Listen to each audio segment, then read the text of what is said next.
घूमबी का रे नहीं कसमो बादा तनिका जी पूर्वया के देख ले खाली मऊए देखाइबे कैसे बतावा तड़ी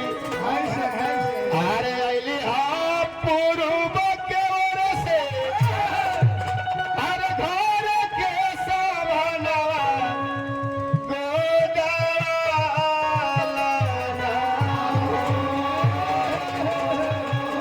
गोदारे बटी सवाबू अरे हम घुमवा तानी रे कौनो बदवावे बदना लौकत थैस जना तक के मेरा तोर बहानियो ना ये बाछी अरे देख न रे दीना वो भौजी देख त का होला लेकिन बताओ तरी कैसे हम पूर्व के ओर से अरे घर के सवनवा गोदाला अरे गोदाला मालकीनी को गोदाला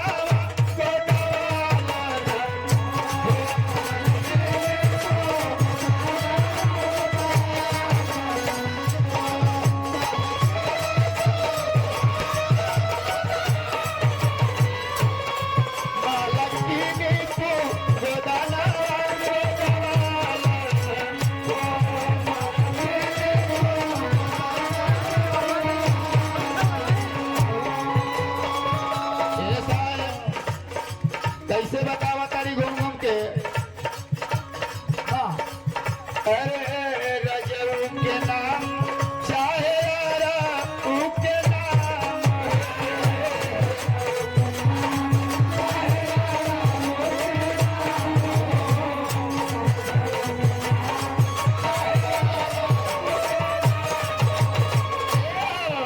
अरे का है संतोष को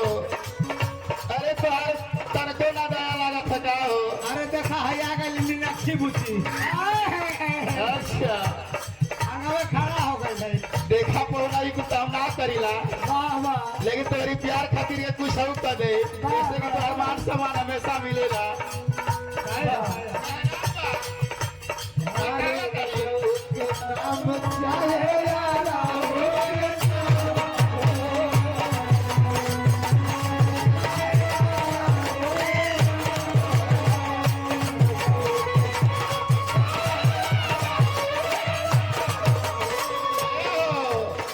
बतावा करी आई देखी गोदवावे बदे ये हमारे मीनाक्षी बुची है आदरणीय फूफा श्री के ओर से वाह खजुरगांव की धरती से छोटलाल फूफा बहुत मान सम्मान प्यार दुलार वाह आप लोगों से मिलेला जहाँ लोग देखेला हमेशा हंसते ही बोलेला वाह वाह समानो के वजह वाह वाह कहीं के खाना कोई चीज आई बताओ तरी कैसे अरे रजब के नाम चाहे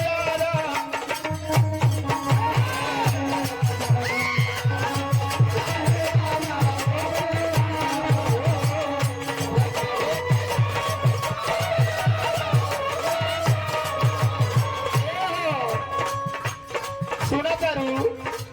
बतावा तरी कैसे अरे सिद्धो पिसान पर गोदेलू अरे हाँ ये छोटलाल आवा ना गोदवा के देख लो केहू ना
उनके धर्म पत्नी जी की ओर से वाह चाचा चाची दोनों जना यानी चाचा चाची दोनों जना लोगन की ओर से हजारों हजार रुपयों का मान सम्मान प्यार दुलार वाह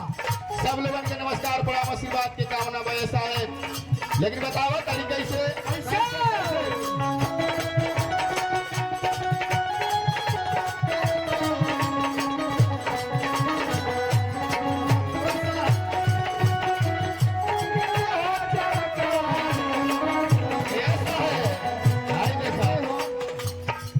इमारदा की धरती से